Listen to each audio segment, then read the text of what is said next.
أفمن شرح الله صدره للإسلام فهو على نور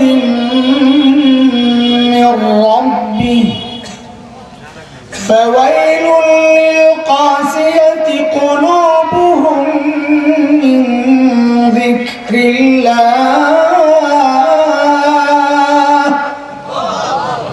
أولئك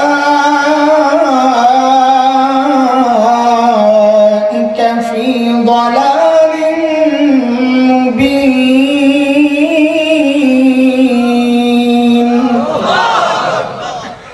محترم حاضرين যে মহান মালিক এই নিয়ামতে আমাদেরকে ধন্য করলেন ওই মালিকের শুকরিয়া আদায় করি আলহামদুলিল্লাহ।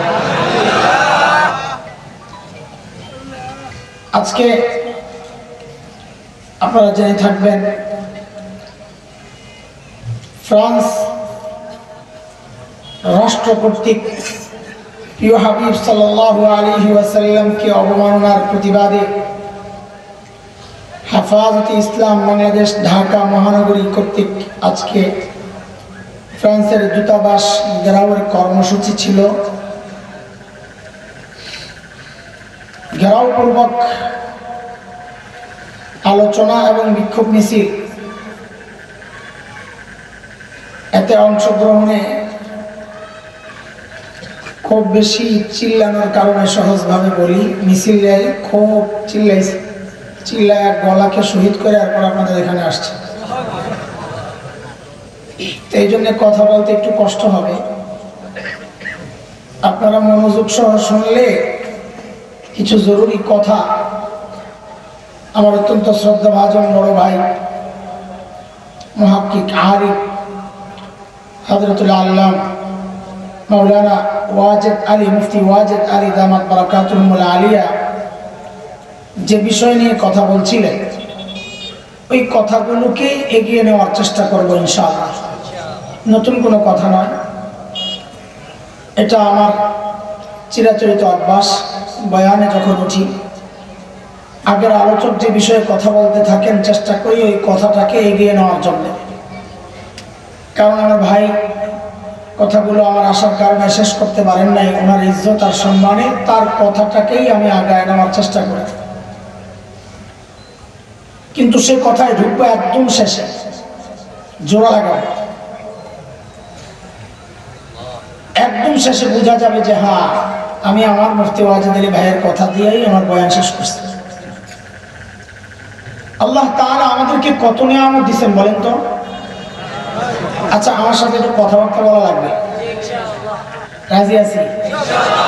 আমি তো এমনি আজকে মরা, আপনারা মরা থাকলে একদম শেষ। আলহামদুলিল্লাহ, আল্লাহ শুকর। আমি যুবকদেরকে ধন্যবাদ জানাই, মাইকটা ভালো আছে, নাইলে আমি গেছিলাম আজকে। হায় মালিক, আল্লাহ আমাদেরকে কত নিয়ামত দিয়েছেন বলেন তো।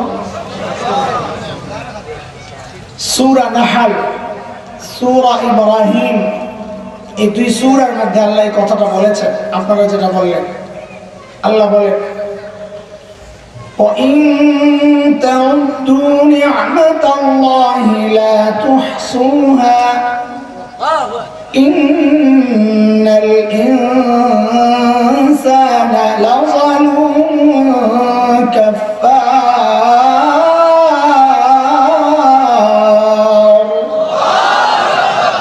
আল্লাহ বলেন বান্দা আমার নিয়ামত যদি গণনা শেষ করতে পারবা না, তোমার এত নিয়ামত দিছি, কিন্তু এই নিয়ামতের মধ্যেও কিছু নিয়ামত আছে স্পেশাল, অনেক বড় নিয়ামত। কোনটা বড় নিয়ামত? কোরআনের শব্দ চয়ন থেকে আমাদের বড়রা বের করেছেন, দুইটা নিয়ামতকে আলাদা করেছেন যে এই দুইটা নিয়ামত আল্লাহর পক্ষ থেকে বান্দার জন্য বড় নিয়ামত। শব্দটা হচ্ছে মান, মান খোটা দেওয়া, আরবিতে মান মানে খোটা দেওয়া। লা তুবতিলু সাদাকাতিকুম বিল মান্নি ওয়াল আযা, খোটা দিয়া সাদাকা শেষ করো না, কোরআনের কথা। খোটা মানুষ দেয় কখন? কারোর উপর অনুগ্রহ থাকে ছোট বড় মিলায়া। যেমন আমি কাউকে 100 টাকাও দিয়েছি, আরেকবার 1 লক্ষ টাকা দিয়েছি। আমি যখন খোটা দিব, আমি বোকা না যে আমি বলবো তোকে না একদিন 100 টাকা দিছি, এটা বলবো? খোটা দেওয়ার সময় কোনটা বলে মানুষ? বড়টা। আল্লাহ শানে খোটা এই শব্দ ব্যবহার বেমানান, বাকি খোটার আরবি যেটা মান, আল্লাহ ওই শব্দই ব্যবহার করেছেন। তো মুহাক্কিকিনরা বলেন আল্লাহ যেই যে নিয়ামতের ক্ষেত্রে এই মান ব্যবহার করেছেন, ধরে নিতে হবে ওই নিয়ামতগুলো আল্লাহর পক্ষ থেকে সবচেয়ে বড় নিয়ামত। এর মধ্যে একটা হচ্ছে সূরা হুজুরাতের শেষ আয়াতের আগের আয়াতে আসছে, আল্লাহ তাআলা বলেন يَمُنُّونَ عَلَيْكَ أَنْ أَسْلَمُوا قُلْ لَا تَمُنُّوا عَلَيَّ إِسْلَامَكُمْ بَلِ اللَّهُ يَمُنُّ عَلَيْكُمْ أَنْ هَدَاكُمْ لِلْإِيمَانِ إِن كُنتُمْ صَادِقِينَ।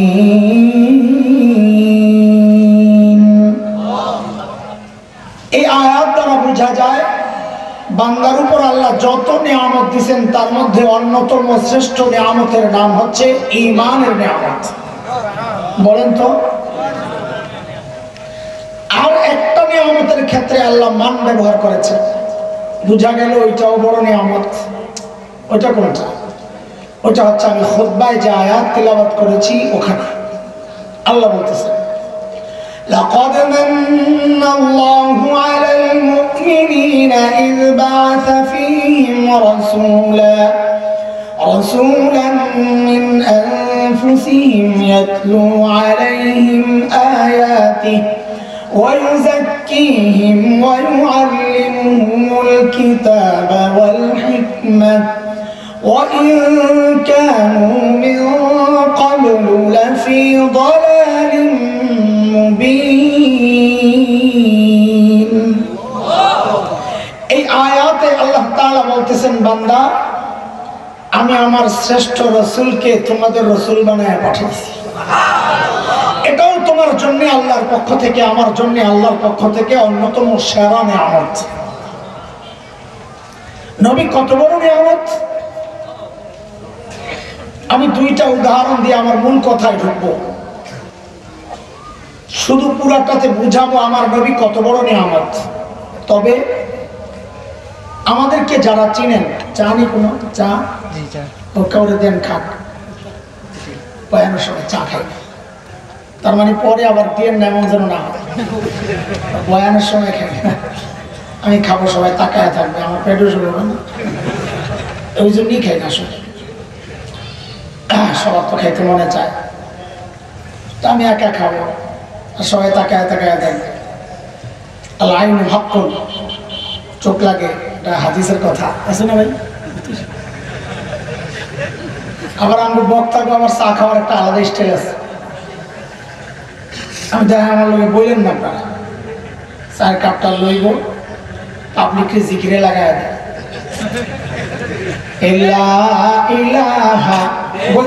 মানা করলাম বলতে, আমি খালি দেখাইতেছি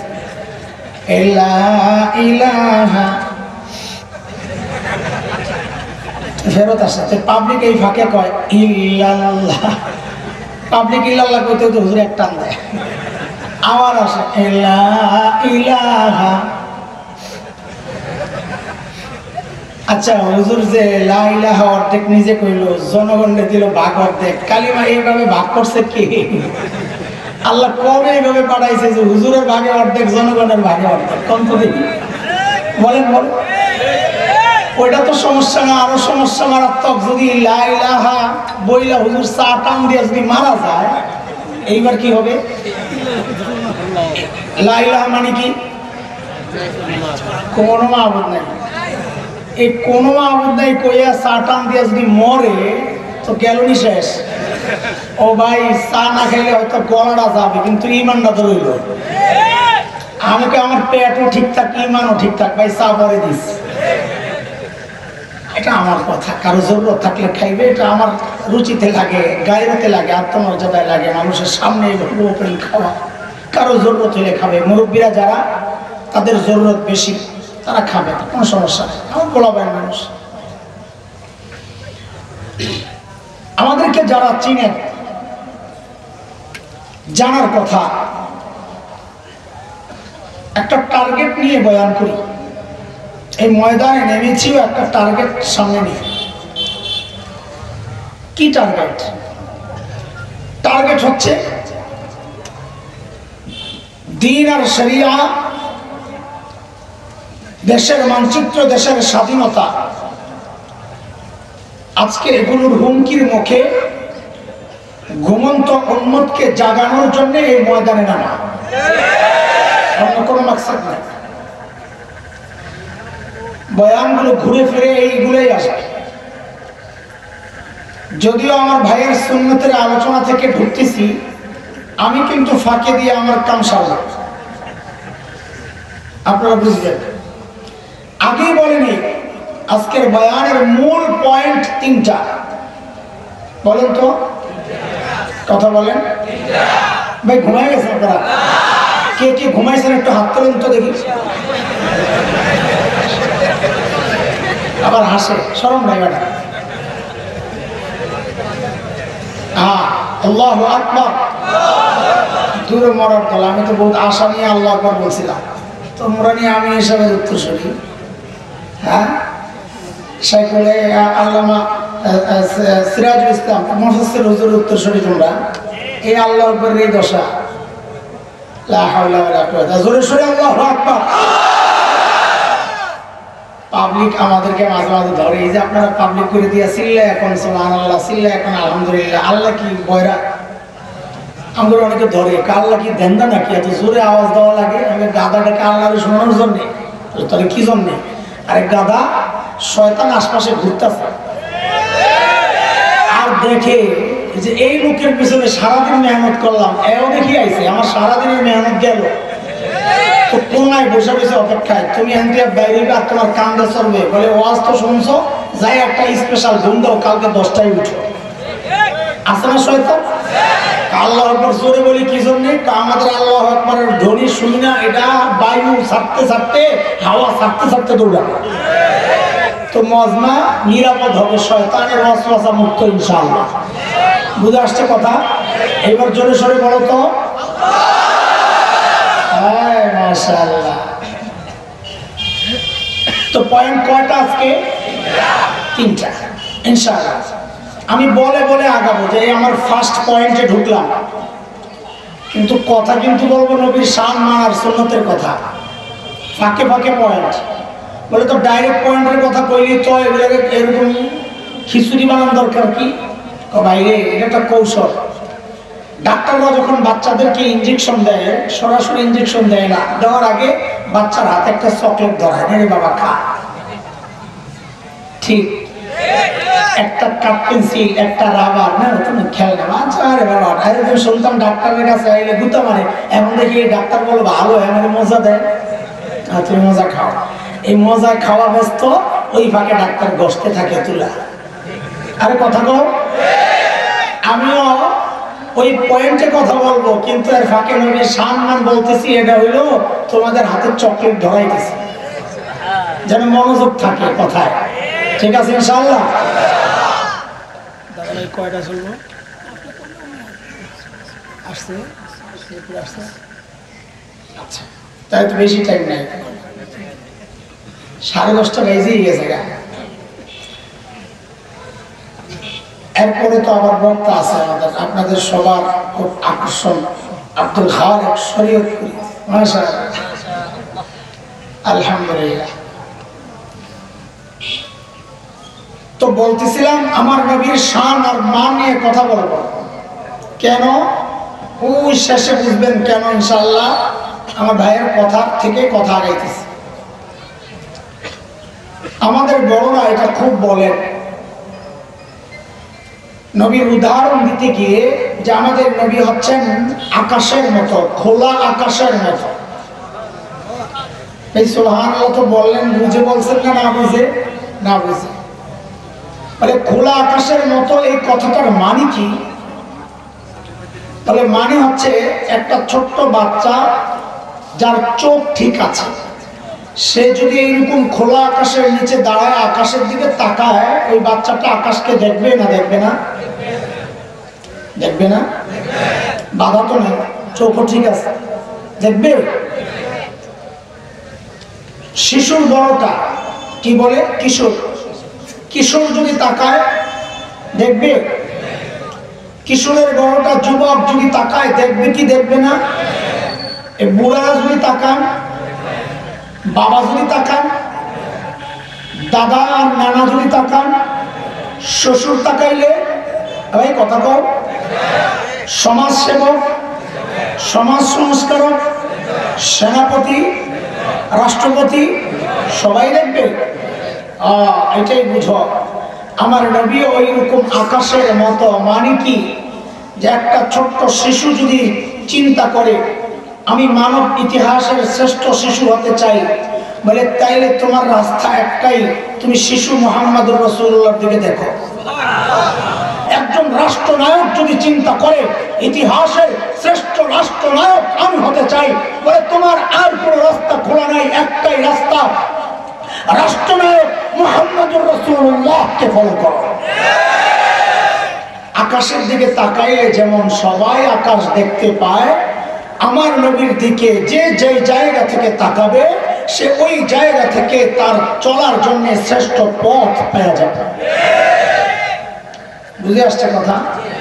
আমি আমার কথায় কিন্তু এখনো ঢুকি নাই, আমি উদাহরণ দিয়ে আগাইতেছি, বুঝায়া বুঝায়া আগাইতে হয়। আরেকটা উদাহরণ দিই,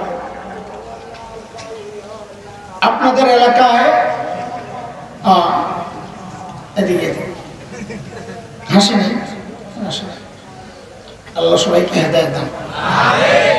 হাসি কি ভাই? কারো গুনাহ দিকে না আসে, সে তো ক্ষতিগ্রস্ত, বিপদগ্রস্ত। বিপদগ্রস্তকে দেখলে হাসতে হয় না, বিপদগ্রস্তকে দেখলে দোয়া করতে হয়, আলহামদুলিল্লাহিল্লাযী আফানি মিম্মা ইবতালাকা বিহি ওয়া ফাদ্দালানি আলা কাসীরিন মিম্মান খালাকা তাফদীলা। আল্লাহ যে বিপদে সে পড়ছে আমারে তুমি ফালাও নাই, আল্লাহ তোমার শুকরিয়া। একজন বিদআতি বিদআত করে, এটা তার জন্য চরম বিপদ। একজন অপরাধী অপরাধ করে, তার জন্য চরম বিপদ। এই বিপদ দেখে না হাসা, বরং নিজে আল্লাহ যে বাঁচাইছে আল্লাহর কাছে শুকরিয়া আদায় করা আর তার হেদায়েতের জন্য দোয়া করা। ঠিক আছে কথা? 2 নম্বর উদাহরণ, একজন ধনী বাবা, টাকা পয়সার কোনো অভাব নেই, তার একটাই মেয়ে, মেয়েটা পরমা সুন্দরী। তো যাদের মেয়ে আছে তারা জানে মেয়েরা বাবার কাছে একটু বেশি আদর করে, বাবাও মেয়েদেরকে একটু বেশি আদর দেখায়, করে না কি? করে কাকে? বাবার কাছে সবাই সমান, ছেলেও মেয়েও, কিন্তু দেখায় একটু বেশি কাদেরকে? মেয়েদের। নানান কারণ আছে, যার মাইয়া নেই বুঝবো না, খামাকা বুঝে এলাম, পোড়া কপাল, পোড়া কপাল, এটা কি? আর যার মাইয়া নেই এটা কি? কারণ মেয়ে থাকলে জান্নাতের ওয়াদা, যদি এর পিছনে মেহনত করা যায়। আল্লাহ আকবার, হায় আল্লাহ। তো ওই ব্যক্তির পায়ে তো মাটিতে পা পড়ে না, কারণ টাকা পয়সার অভাব নাই, আবার মেয়েও একটা, আবার সুন্দরী। অবস্থাটা বুঝে? মাইয়ার বিয়ের সময় হয়েছে, তা এক লোক আসছে প্রস্তাব নিয়ে, আপনার মাইয়ারে একটা ছেলে আছে বিয়ে করাইতে চাই। তো বাপ তো এমনি হ্যাঁ হিট, টাকা পয়সার অভাব নেই, মেয়েও একটা, আবার সুন্দরী। প্রস্তাব নিয়ে আসছেন বিয়া? হ্যাঁ। বলে আপনি কে? বলে আমি তো মেয়ের খালু। কে?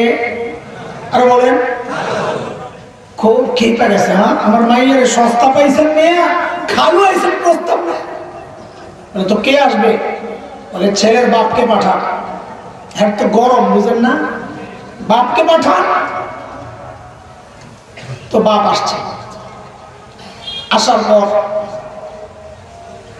বাপকে জিজ্ঞেস করে আপনার নাম কি, ছেলের নাম কি, ছেলে দেখতে কেমন, চোখটি কেমন, কান কেমন, দাঁত কেমন, চুল কেমন, হাইট কেমন, কালার কেমন, আপনার বাপের নাম কি, বংশ কি, এলাকা কোনটা, বাড়ি ঘরের কি অবস্থা, আমার মেয়েটা যায় নিরাপদে থাকবে কিনা, তার সঙ্গী কারা, মায়ের নাম কি, মার বংশ কি, সব দেখে কি দেখে না? এই বেলা তো দেখবে, কারণ হ্যাঁ তো গরম, বুঝেন না? সব বলার পর পছন্দ হয়েছে, হ্যাঁ মাইয়া দেওয়া যায়। এখন বিয়া ঠিক, বাবা গেছে বাজার করতে ঢাকায়, বলেন তো যায়া কম দামি কিনবে জিনিস না দামি? কারণ তার তো টাকার অভাব নাই, দেওয়ারও কেউ নাই মেয়ে ছাড়া, তো যা দিবে সেরাটাই দিবে, দামি শাড়ি, দামি গয়না, প্রসাধনী, সাজগোজ যা সব সেরাটাই দিবে, দিবে কিনা? এই উদাহরণটা যে যত ভালো বুঝবেন আমাদের সামনের কথাগুলো তত ভালো বুঝবেন। আল্লাহ সুবহানাহু ওয়া তাআলা তার প্রিয় হাবিব সাল্লাল্লাহু আলাইহি ওয়াসাল্লামকে দুনিয়ায় পাঠানোর সময় এই সব বিষয় লক্ষ্য করেছেন। প্রথম বিষয়, আমার নবী বড় দামি নবী, আমি আমার নবীকে দুনিয়ায় ফ্রিতে পাঠাবো না, কারণ ফ্রি জিনিসের দাম নাই, ফ্রি জিনিসের দাম নাই। বলে তো কেমনে পাঠাবেন? বলে আল্লাহ বলে আমার কাছে প্রস্তাব দেওয়া লাগবে। বলে প্রস্তাব কে দিবে? খালুরে পাঠাই।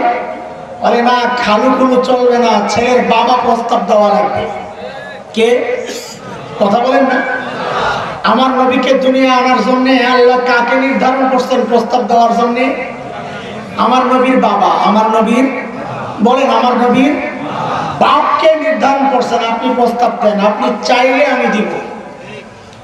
আমার নবীর বাবা খলিল ইব্রাহিম আলাইহিস সালাম। আরে কে বলেন না? খলিল ইব্রাহিম যখন বাইতুল্লাহ বানান, আল্লাহ খলিলের দিলের মধ্যে ওই কথা ঢেলে দিয়েছেন, খলিল আপনি এত দামি একটা কাজ করলেন, আমি আপনাকে পুরস্কার দিতে চাই। কি চাইবেন? চান আমার কাছে, সালতোতা, যা চাইবেন দিয়ে দেব। খলিল চিন্তা করলেন, সারা জীবন আল্লাহর কাছে চায়া চায়া পাইলাম জমজম ওয়ালা। কি পাইছে? ইসমাঈল আলাইহিস সালাম। কে? খলিল চিন্তা করলেন, সারা জীবন মালিকের কাছে দোয়া করে করে পেলাম জমজম ওয়ালা, এইবার যেহেতু সুযোগ পাওয়া গেছে, এইবার আর জমজম ওয়ালা চাইবো না, এইবার চাইবো সবচাইতে দামিটা। খলিল সুযোগ পাইয়াই চায়া বসছেন, আল্লাহ আগে আমার দোয়া কবুল করে আপনি জমজম ওয়ালা পাঠাইছেন, এইবার আমি চাই আপনার কাছে কাউসার ওয়ালা।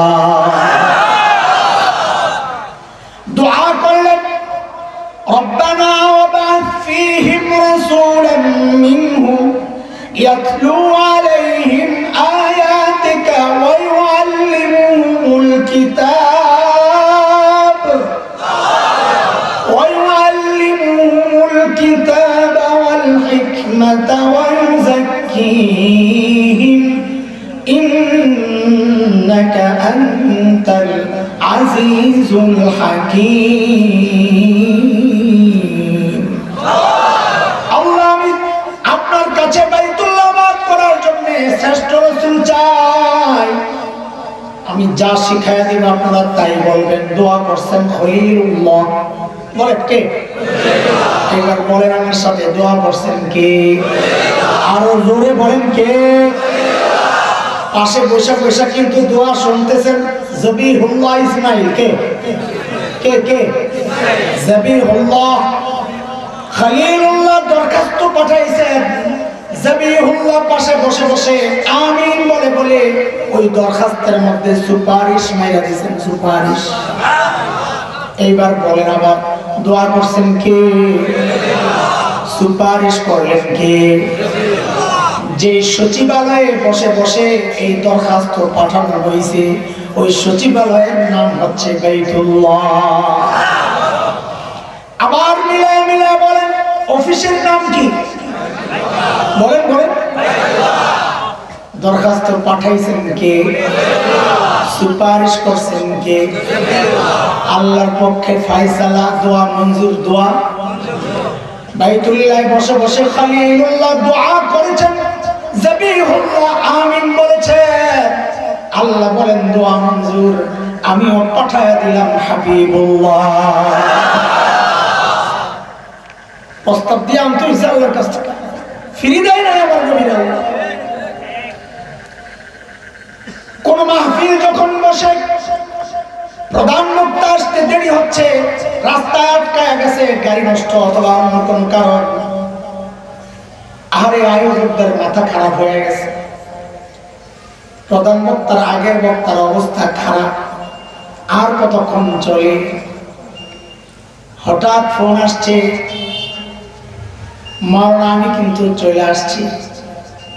মুফতি ওয়াজেদ ভাই উপস্থাপককে তাড়াতাড়ি পাঠাইছে স্টেজে, ভাই যাও, যা একটা ঘোষণা দিয়া দাও, একটা তাকবীর লাগায় দাও, প্রধান বক্তার আগমন, শুভেচ্ছা, স্বাগতম করেন কিনা? কারণ কি? কারণ মজমা এলোমেলো, কেউ গেছে একটু হাঁটাহাঁটি করার জন্য, কেউ গেছে বাথরুমে ওযু করার জন্য, আবার কেউ আছে দূরে চিপায় যায় শয়তানের লেঞ্জা টানে। কথা ঠিক? মজমা এলোমেলো, এর মধ্যে ঘোষকায় বলতেছে, রে ভাই প্রধান বক্তা, প্রধান অতিথি কিন্তু চলে আসতেছেন, তাড়াতাড়ি মজমা ঠিক করো, জলদি আসো, বলে কি বলে না? আল্লাহ তাআলা যেন সেই কাজটাই করেছেন। আখিরি জামানা, মজমা এলোমেলো, আল্লাহ বলেন না না, আমি প্রধান বক্তারে এখন দুনিয়ায় এমনি পাঠাবো না, একজন ঘোষক দাঁড়ায় যান, দাঁড়ায় বলবেন, এই সুসংবাদ শোনো, সুসংবাদ, প্রধান বক্তা আসার সময় হয়েছে, তোমরা কিন্তু রেডি হও। আল্লাহ ঘোষক বানাইলেন নবী ঈসা আলাইহিস সালামকে। কাকে? সূরা সফ আয়াত 6। আল্লাহ নবী ঈসাকে দিয়ে ঘোষণা দেওয়াইলেন, নবী ঈসা ঘোষণা করলেন, وَإِذْ قَالَ عِيسَى ابْنُ مَرْيَمَ يَا بَنِي إِسْرَائِيلَ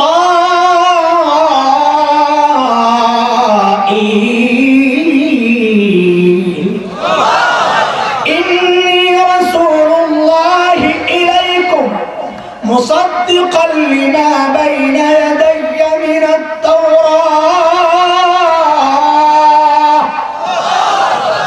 وَمُبَشِّرًا بِرَسُولٍ يَأْتِي مِن بَعْدِي اسمه أحمد। আরে বনি ইসরাইল, আল্লাহ আমারে তোমাদের রাসূল বানায়া পাঠাইছেন। কে বলতেছেন? হযরত ঈসা। কে বলতেছেন? এই কথাটা আমার সাথে একবার, দুইবার, তিনবার বইলা মুখস্থ করা লাগবে। এ বনি ইসরাইল বলেন, আল্লাহ আমাকে তোমাদের রাসূল বানায়া পাঠাইছেন। ও বনি ইসরাইল, আল্লাহ আমাকে তোমাদের রাসূল বানায়া পাঠাইছেন। আর সবাই বলেন না, কে পিড়া দেবো বললাম শেষে, বলেন সবাই, এ বনি ইসরাইল, আল্লাহ আমাকে তোমাদের রাসূল বানায়া পাঠাইছেন। এটা আমার প্রথম পয়েন্টের কথা। আমি 3টা ইনজেকশন ঢোকাবো, এর মধ্যে প্রথম ইনজেকশনের সুই এই কথাটা সময় মতো বলবো, আপনারা আমাকে বলা লাগবে, মনে রেখে ইনশাআল্লাহ। রাখেন, এটার প্যাকেট রাখেন।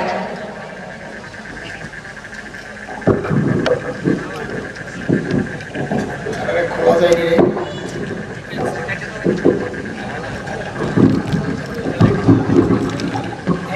মাশাআল্লাহ মাশাআল্লাহ। এই খারো খারো খারো খারো, এই যে জান্নাত সাউন্ড দেখছেন নি? এই তোরা ভিডিও ওয়ালারা দেখছিস না? মাইক লাগলে নিবি, ধরে বা তুই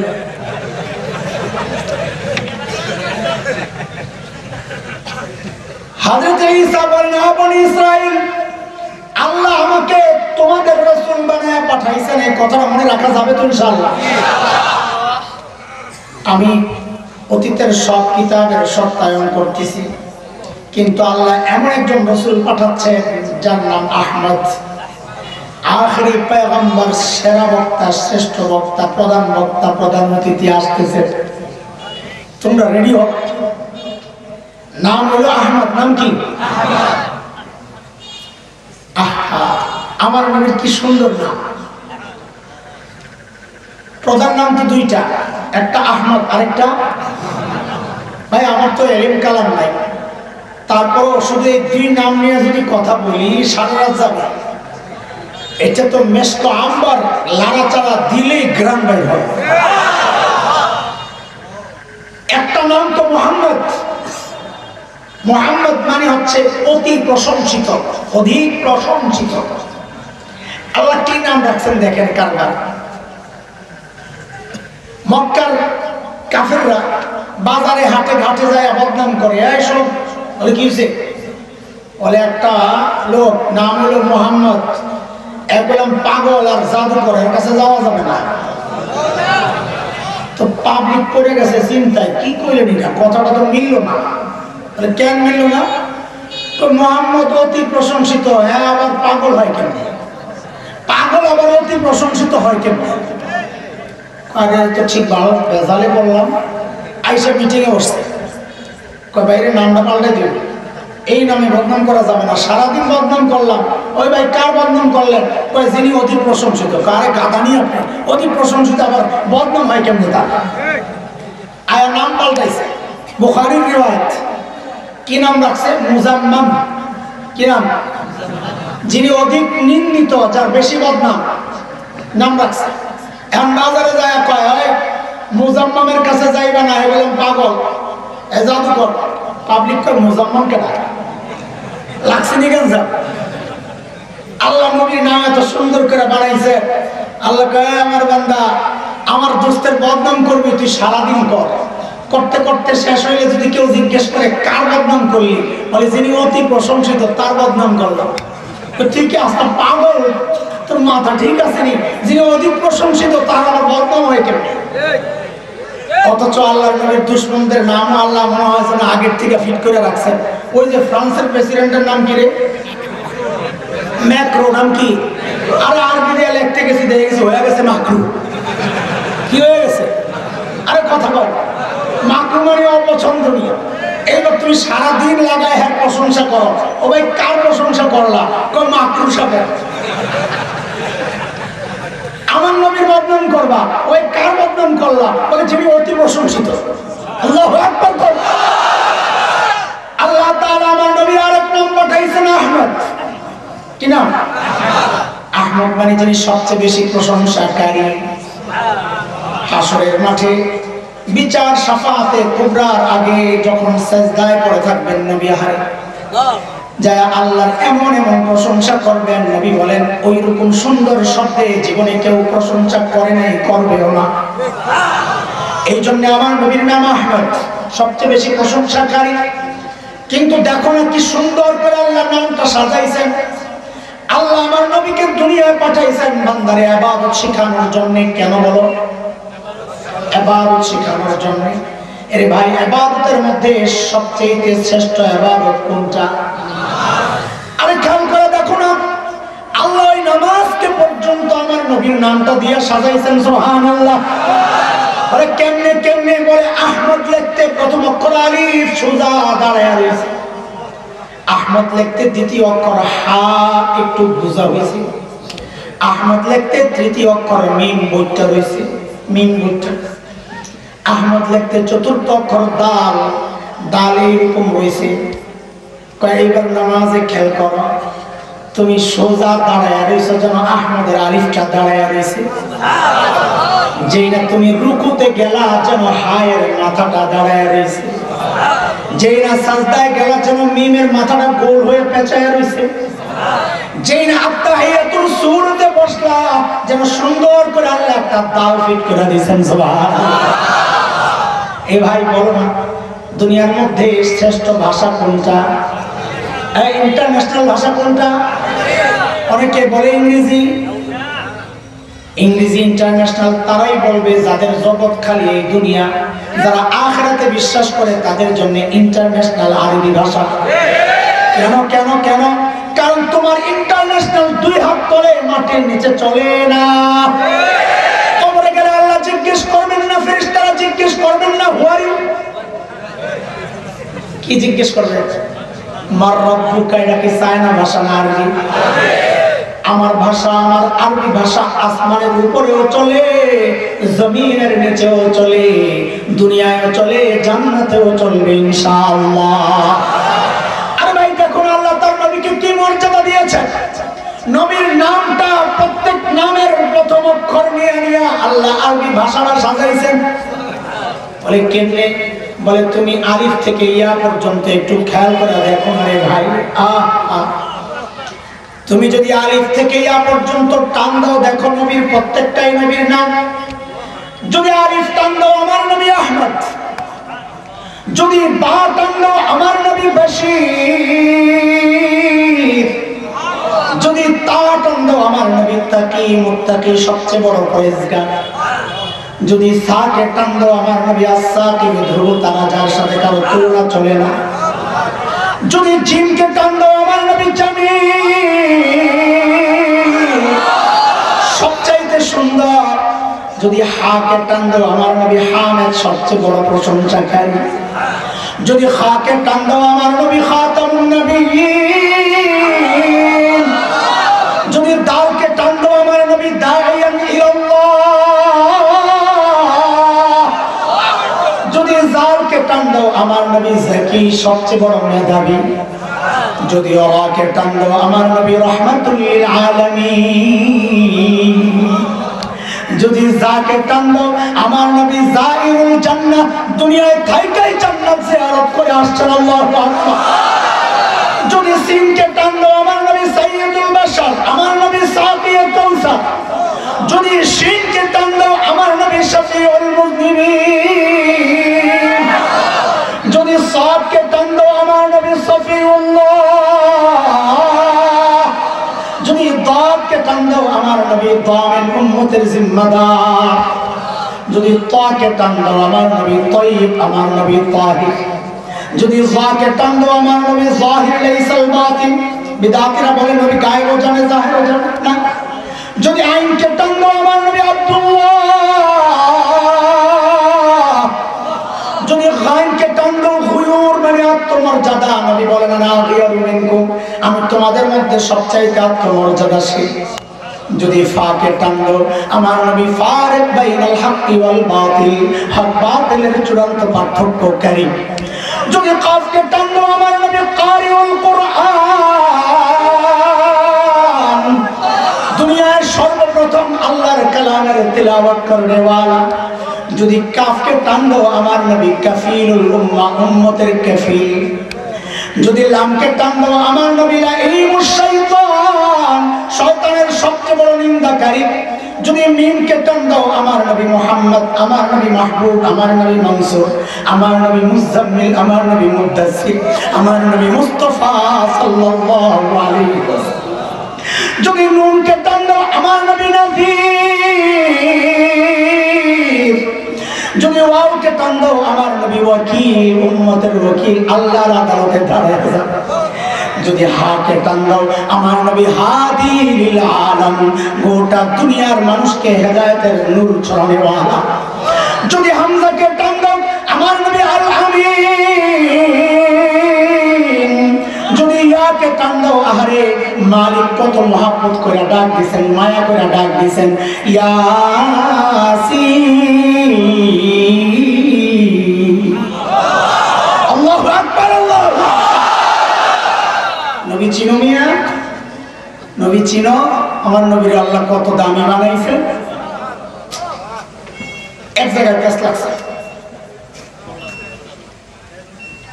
পেস লাগছে হইলো ওই যে বাবার উদাহরণ দিছে ওটা মাথায় থাকলে পেস লাগবে।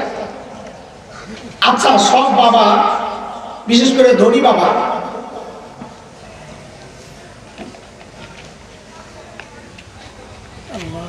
তার তো টার্গেট থাকে আমার মেয়ের এমন বাড়িতে পাঠাবো যে বাড়িতে নিরাপত্তা আছে, কথা বল বাড়িটা সুন্দর। তো আল্লাহ তাআলাও তো তার নবীকে দুনিয়ার সবচাইতে সুন্দর জায়গায় পাঠানোর কথা বলে। সুন্দর জায়গা কোনটা বলে আছে কাশ্মীর, যাকে বলা হয় ভূস্বর্গ দুনিয়ার জান্নাত। সুন্দর জায়গা ইউরোপের বহু দেশ সুইজারল্যান্ড। আল্লাহ আমার নবীকে সুইজারল্যান্ড পাঠাইলেন না, কাশ্মীরে পাঠাইলেন না, তো কি মায়া করলেন এমন জায়গায় পাঠাইলেন বৃক্ষলতাহীন জলশূন্য বালুকাময় জায়গা, খাওয়া নাই পানি নাই ফল নাই ফসল নাই গাছ গাছালি নাই, তো আল্লাহ কি মায়া দেখাইলেন এমন জায়গায় কেন পাঠাইলেন? এক জায়গায় একটু পেস লাগেনি আর লাগছে না আপনারও পেস? এটা বুঝার জিনিস। আমার প্রথম পয়েন্টে আমি ঢুকতেছি। আমার প্রথম পয়েন্টে ঢুকতেছি, মনোযোগ আছে আপনাদের? দেখেন, না মনোযোগ থাকলে উড়া উড়া কথা আমরা বলতে পারবো না ভাই। মনোযোগ না থাকলে এই কথাগুলো বোঝা যাবে না। আল্লাহ তাআলা আমার নবীকে পাঠাইছেন জাজিরাতুল আরবে, আরব ভূখণ্ডে। কেন আরব ভূখণ্ডে পাঠাইলেন? বলে জাজিরাতুল আরব, বিশ্ব মানচিত্র খুলবেন, খুলে দেখবেন আরব দিকটার অবস্থাটা। দেখবেন একটা কোণা দিয়া ঝুলে রয়েছে, তিন পাশে পানি, লোহিত সাগর, আরব সাগর দিয়া ঘেরাও করা। এক কোণা দিয়া মাটি, জর্ডান, ফিলিস্তিন, সিরিয়া, ইরাক, ওই অংশ দিয়ে একটু লেগে গেছে। ঠিক দেখতে মানুষের হার্টের মতো, মানুষের হার্টটাও এরকম চোখা, তিন দিকে খালি, একদিকে ঝুলে রয়েছে, ঠিক যেন জাজিরাতুল আরবটা। এই জন্য জাজিরাতুল আরবকে বলা হয় জিওগ্রাফিক হার্ট, মানচিত্রের হার্ট। এটা বিশ্ব মানচিত্রের হার্ট। আল্লাহ আমার নবীকে বিশ্ব মানচিত্রের হার্টে কেন পাঠাইলেন? ওইটাও বুঝতে হইলে আরেক জায়গায় যাইতে হবে। আমার নবী দুনিয়ায় আসার আগে যত দর্শন ছিল, গ্রিক দর্শন, রোমান দর্শন, ব্যাবিলিয়ন দর্শন, বাগদাদি দর্শন, মিশরীয় দর্শন, যত দার্শনিকরা ছিল, সকলের বক্তব্য ছিল মানুষকে নিয়ন্ত্রণ করে তার ব্রেন। কে সর্বপ্রথম সকল দার্শনিকদের বিরুদ্ধে দাঁড়ায়া একজন সেই মরু পাহাড়ের অঞ্চল থেকে দাঁড়ায়া বললেন যে না, মানুষকে তার ব্রেন নিয়ন্ত্রণ করে না, মানুষকে নিয়ন্ত্রণ করে তার হার্ট। নবী ঘোষণা দিলেন, আলা ইন্না ফিল জাসাদি মুদগাহ ইযা সালুহাত সালুহাল জাসাদু কুল্লু ওয়া ইযা ফাসাদাত ফাসাদাল জাসাদু কুল্লু আলা ওয়া হিয়াল কলব। এরে আমার উম্মত, মানব দেহের ভেতরে একটা গোশতের টুকরা আছে, ওই গোশতের টুকরাটা যদি ঠিক হয়ে যায় গোটা বডি ঠিক হয়ে যাবে, ওইটা বরবাদ হয়ে গেলে গোটা বডি বরবাদ। এইবার বুঝেন আল্লাহ আমার নবীকে দুনিয়ার মানচিত্রের ওই হার্টের মধ্যে কেন পাঠাইলেন? আল্লাহ যেন বলতেছেন, নবী আমার, আপনি যেহেতু বিশ্ব নবী, আপনি হার্টের মধ্যে মেহনত করেন, হার্ট ঠিক হয়ে গেলে গোটা দুনিয়ার বডিটা ঠিক হয়ে যাবে। এর বাস্তব নমুনা আজকের আরব বিশ্ব। আজকের আরব বিশ্ব ওই হার্টের মধ্যে পচন ধরেছে। হার্ট পৌঁছে যাওয়ার কারণে গোটা দুনিয়ায় মুসলমানরা আজকে বিপদের মুখে কথা কয়। আরব বিশ্ব ওই হার্ট যদি ঠিক হয়ে যাইত, সলুহাল জাসাদু কুল্লুহু, গোটা দুনিয়ার মানচিত্র মুসলমানরা নিয়ন্ত্রণ করত। আল্লাহ আমার নবীকে দুনিয়ার হার্টে কেন পাঠাইলেন, মাঝখানে কেন পাঠাইলেন? দুইটা উদাহরণ দিই। আমাদের ছোট ভাই চলে আসতেছে, আমার মনে হয় আগে বাড়া যাইব না। আয়োজকরা বুঝছে বেড়ার বলার যে অবস্থায় আর বসায় রেখে লাভ নাই। নতুন জুয়ান পোলা দিয়ে দিয়েছিল, জমাই লেগে আসা। ঠিক আছে, আলহামদুলিল্লাহ। কই না দেখলাম আসতেছে স্টেজের কাছে। আয় রে ভাই আয়। হ্যাঁ, আমি জানি আপনারা তাকাইবেন। ওই যে আনসার হিসেবে মাদ্রাসা এই কাম করছিলেন, এই জন্য আমি চুপ করেছি। এবার তাকান ভালো করে, সব জায়গায় পেঁচ লাগাচ্ছে।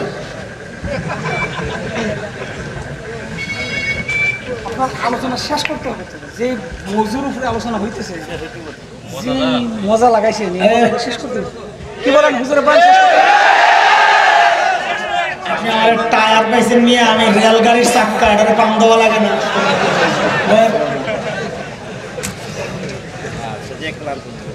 বসে বসে মনোযোগ দিয়ে শুনেন কথা বলে। আল্লাহ আমার নবীকে দুনিয়ার হার্টে কেন পাঠাইলেন, মাঝখানে কেন পাঠাইলেন?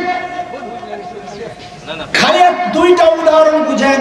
এই যে পাশে একটা পুকুর, যদি মাঝখানে একটা ঢিল ছোড়েন, ঢেউটা সমান তালে চারদিকে ছড়াবে, কথা ঠিক কিনা?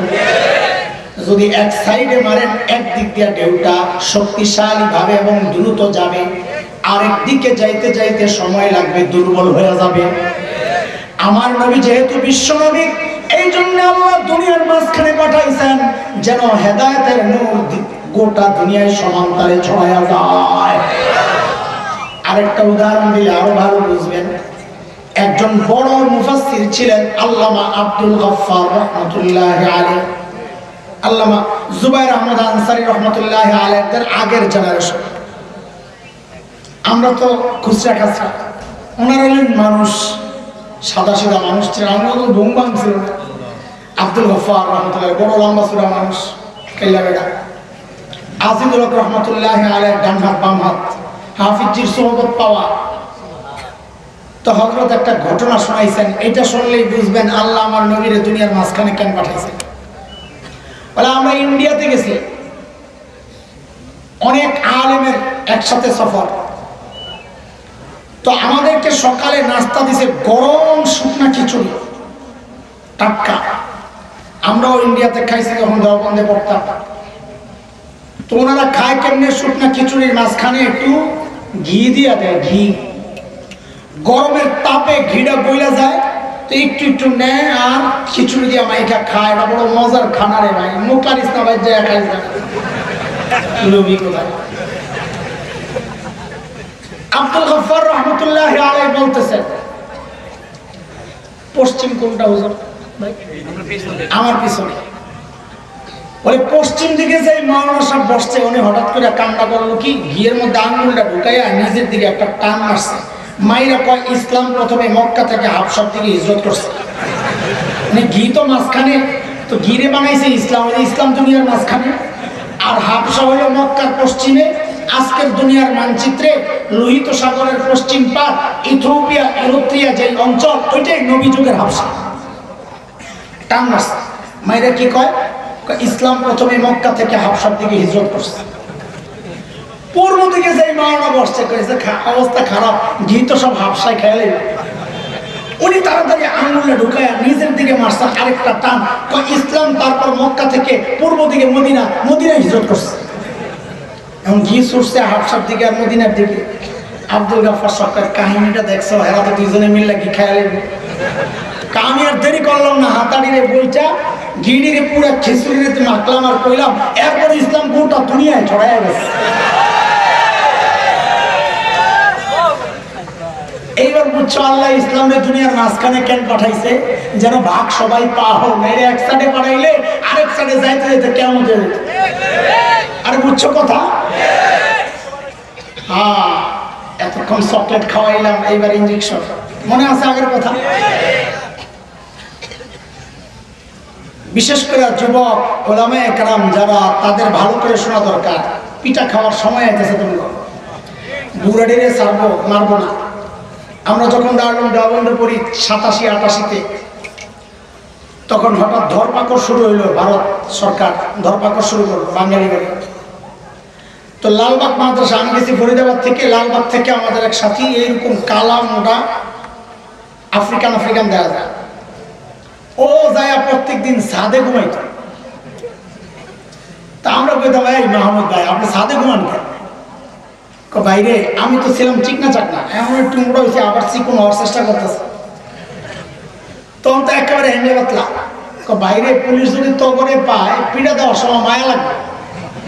আর আমারও যদি পায়, তো করে শুধু আমারই দিব, কারণ পিড়াই আমার দেব।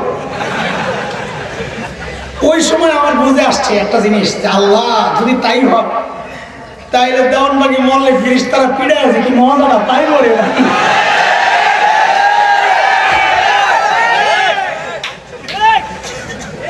এই জন্য বললাম পিড়া তোরা খাবি, বুড়ারা খাবে না, জন্য তোরা মনোযোগ দিয়ে শোন। বুড়া করে পিড়ে এত মজা পাইবো না, একটা দিলে দেখবে বেউসে হয়ে গেছে। কথা ঠিক নেই? বলে কিসের স্বপন হুজুর একটু বোঝায় রাখ। শোন বেটা, আমি আগেই বলেছি আমরা একটা মাকসাদ আর মিশন নিয়ে এই ময়দানে নামছি। তোমাদের গল্প কিস্সা কাহিনী শোনাইতে আসে নাই। আমাদের মূল পেশা পড়াই, ছাত্র পড়াই। ওইটা বাদ দিয়া মানে ওই ওখান থেকে সময় বের করে আসছি কষ্ট করে। আমাদের একটা মিশন আছে। বাংলাদেশের আকাশে শকুনের আনাগোনা পরিলক্ষিত হচ্ছে। উত্তরবঙ্গ পার্বত্য অঞ্চল, লক্ষ লক্ষ মুসলমানকে খ্রিস্টান মিশনারির পক্ষ থেকে দাওয়াত দিয়া, লোক দেখায়া, পয়সা দিয়া লক্ষ লক্ষ মুসলমানকে খ্রিস্টান বানানো হচ্ছে। কয়েক বছর আগে আমরা গেলাম দিনাজপুর দাওয়াত দিতে মুরতাদদেরকে, যারা মুসলমান থেকে খ্রিস্টান হয়ে গেছে তাদেরকে বুঝায়া ইসলামে ফেরত আনার জন্য গেলাম দিনাজপুর। মিশনারিদের পক্ষ থেকে থানায় রিপোর্ট করা হলো ঢাকা থেকে কিছু মৌলবী আসছে, এদের মূর্তি জ্যোতি বেশি ভালো লাগতেছে না, গন্ডগোল লাগতে পারে, পুলিশ আমাদেরকে তলব করলো। আমরা গেলাম, পুলিশ জিজ্ঞেস করে, আচ্ছা হুজুর, পুলিশের প্রশ্নটা শুনে আমি প্রশ্নটা করার পর দেখবেন আপনাকেও মনে মনে অনেকে চিন্তা করবে, হক কথাটা তো ঠিকই আছে। কি সেটা? পুলিশের কথা, হুজুর আমার বুঝে আসে না, আমরা মুসলমানরা ইসলামের দাওয়াত আমেরিকায় দেই, রাশিয়ায় দেই, ইউরোপে দেই, চীনে দেই, হ্যাঁ আফ্রিকায় দেই, অস্ট্রেলিয়ায় দেই, গোটা দুনিয়ায় দেই। আমি হ্যাঁ দেই তো। তাইলে অন্য ধর্মের মানুষ বাংলাদেশে আইসা তাদের ধর্মের দাওয়াত দিলে সমস্যাটা কি? বুঝেন না এই কথা? এখন বহু মানুষের মাথায় ঢুকছে এটা যে হ্যাঁ কথা তো ঠিক। এই প্রশ্ন যার মাথায় ঢুকবে বুঝতে হবে সে তার নিজের নবীকে চিনে নাই। কেন? কারণ আল্লাহ তাআলা আমার নবীকে দুনিয়ায় পাঠানোর আগে কোন নবীকে আল্লাহ বিশ্বনবী বানান নাই। বিশ্বনবী একজন রাহমাতুল লিল আলামিন মুহাম্মদুর রাসূলুল্লাহ সাল্লাল্লাহু আলাইহি ওয়াসাল্লাম। খুব খেয়াল করেন, আল্লাহ দুনিয়ায় যত নবী পাঠিয়েছেন তিনটা বিষয় ছিল নির্ধারিত। কয়টা? এক নম্বর, ওই নবীর সময় ছিল নির্ধারিত। আমার নবী বিশ্বনবী, তার কোনো সময় নির্ধারিত নাই, তিনি কিয়ামত পর্যন্ত নবী। দুই নম্বর, দুনিয়ায় যত নবী আসছে সমস্ত নবীদের কওম জাতি ছিল নির্ধারিত। ওই যে আপনাদের একটা পড়া পড়ায় আইছি পিছনে, ও বনি ইসরাইল, আল্লাহ আমারে তোমাদের রাসূল বানায়া পাঠাইছেন, মনে আছে? কথা ওইটারে বাইর করেন। হযরত ঈসা কি বলছিলেন বনি ইসরাইল রে? ও বনি ইসরাইল, আল্লাহ আমারে কাদের রাসূল বানাইছে? না মুসলমানের? বলেন বলেন। বুঝা গেল হযরতে আমার নবীর কোন নির্দিষ্ট কওম নেই। হিন্দু, বৌদ্ধ, খ্রিস্টান, মগ, মুরাম, গারো, চাকমা, কুকিল, সাঁওতাল, টিপরা, যত জাতি আছে দুনিয়ায় সমস্ত জাতির জন্য আমার নবী, কারণ আমার নবী বিশ্ব নবী। নবী বলেছেন ফুদ্দিলতু আলাল আম্বিয়া বিসিত, আল্লাহ আমাকে 6টা স্পেশাল নিয়ামত দিয়া সমস্ত নবীদের উপর মর্যাদা দিয়েছেন। এর মধ্যে একটা হচ্ছে উরসিলতু ইলাল খালকি কাফা, আল্লাহ আমাকে সমস্ত মাখলুকের কাছে পাঠাইছে, খালি মানুষ না। 3 নাম্বার, আল্লাহ যত নবী পাঠাইছেন সমস্ত নবীর এলাকাও নির্ধারিত। এটা কই পাইলেন? এটা আজকের বিকৃত বাইবেলের মধ্যে আসছে। হযরত ঈসা নিজে বলেছেন আল্লাহ আমাকে ফিলিস্তিনের একটা নির্দিষ্ট অঞ্চলের জন্য পাঠাইছে। এই কথা বুঝছেন আপনারা? পুলিশের প্রশ্ন মনে আছে? এইবার বুঝেন। এই এলাকার বর্তমান এমপি সাহেব কে? হ্যাঁ, অ্যাডভোকেট মাহবুব আলী, বিমান প্রতিমন্ত্রী। আপনাদের পাশের থানায় তো হবিগঞ্জ, মাধবপুর না? মাধবপুর। মাধবপুরের এমপি বর্তমানে কে? এটা তো মাধবপুর। ওইটা মাধবপুর, আমরা এখন হবিগঞ্জে আছি। আমার দাওয়াত দিল বিবারিয়ায়। Border border border. আচ্ছা শুনে বুঝেন বুঝেন কথাটা বুঝেন। এই এলাকার বর্তমান এমপি আছেন তো বেঁচে? পাশের আসন বিবারিয়া পড়ছে সবাই, বিজয়নগর। বিজয়নগরের বিএনপি আমার এমপি গেছে, বেঁচে আছেন না মরে গেছে? আছে। ধরেন তারপরে আসন মুফতি আমিন রহমতুল্লাহ আলাইহি সরাই, বেঁচে আছেন না চলে গেছে? চলে গেছে। এখন মুফতি আমিন রহমতুল্লাহ আলাইহির কিছু শাগরেদ ভক্ত আপনাদের মাধবপুর একদম প্রপারে যায়া বিশাল একটা অফিস নিছে। অফিস নিয়ে সাইনবোর্ড লাগাইছে এমপি সাহেবের অফিস। এই এলাকার এমপি সাহেবের পোলাপান যা জিজ্ঞেস করছে, এই এটা কোন এমপির অফিস রে? মুফতি আমিনী রহমতুল্লাহ আলাইহির অফিস। পিডা লাগাইব না হাদিয়া দিব? পিডা লাগানোর কারণ দুইটা। এক নম্বর কারণ হচ্ছে মুফতি আমিনীর আসনে এটা না, মুফতি আমিনীর আসন তো আরেক জায়গায়। তুই আসছস আরেক জায়গায়, তোর এলাকায় যা, তুই আরেক এলাকায় কেন আসছস? পিডার এক নম্বর কারণ।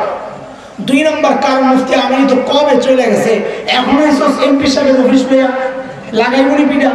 আর কথা কর, এইবার বুঝেন আমরা কেন গোটা দুনিয়া ইসলামের দাওয়াত দিতে পারি, খ্রিস্টানরা কেন বাংলাদেশে এসে ইসলামের দাওয়াত দিতে পারবে না? কারণ খ্রিস্টানদের নবী ঈসাকে আল্লাহ বাংলাদেশের জন্য পাঠান নাই, তিনি আরেক আসনের এমপি। বাংলাদেশে এসে অফিস করলে পিড়া দেওয়া দরকার কি দরকার না? খ্রিস্টানদের নবীকে আল্লাহ নির্দিষ্ট অঞ্চলের জন্য পাঠিয়েছেন, নির্দিষ্ট টাইমের জন্য পাঠিয়েছেন, নির্দিষ্ট কওমের জন্য পাঠিয়েছেন। ইসলামের দাওয়াত আমেরিকায় কেন চলে? কেন চলবে না? আমেরিকা কি বিশ্বের অংশ কি অংশ না? যদি বিশ্বের অংশ হয়, আমার নবী তো বিশ্ব নবী, বিশ্ব নবীর দ্বীনের দাওয়াত আমেরিকায় চলবে, রাশিয়ায় চলবে, ইউরোপে চলবে, অস্ট্রেলিয়ায় চলবে।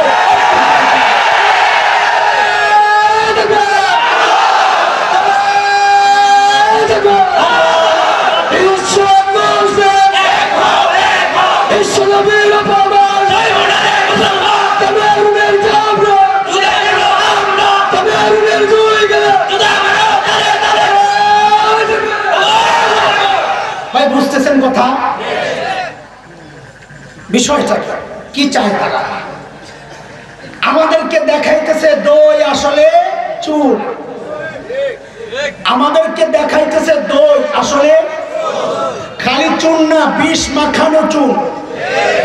কি বলে? কেমনে বুঝলেন?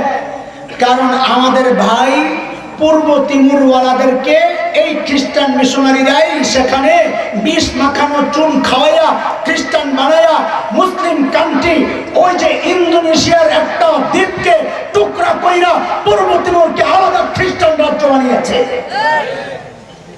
সুদান মুসলিম কান্ট্রি, আফ্রিকা, আরব আফ্রিকা, যে অঞ্চলটা তেল অধ্যুষিত সম্পদ, ওই অংশ দক্ষিণ সুদান, এই খ্রিস্টান মিশনারিরা দাওয়াত দিয়ে দিয়া লাখো মুসলমানকে খ্রিস্টান বানাইয়া আলাদা খ্রিস্ট রাজ্য তারা সেখানে গঠন করেছে।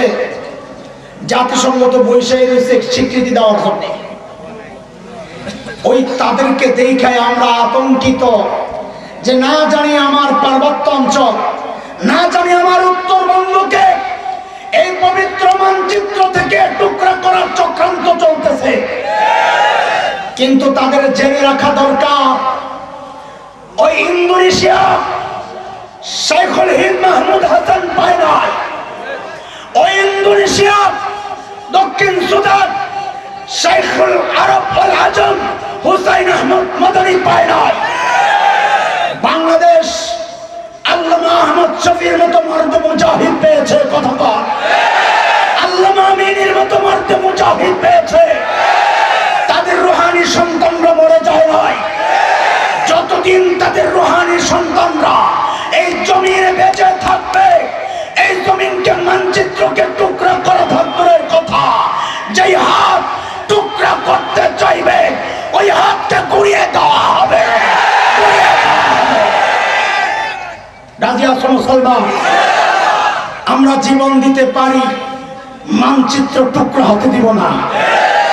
আমরা জীবন দিতে পারি, নবীর ইজ্জত নিয়ে ছিনিমিনি খেলতে দিব না।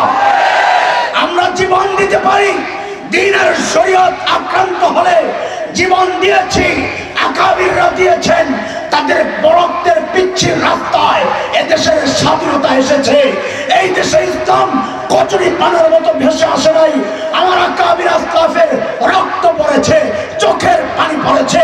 এই দেশে কেউ দখল করতে আসলে একটা কুলাঙ্গারকে পালাতে দেব না ইনশাআল্লাহ।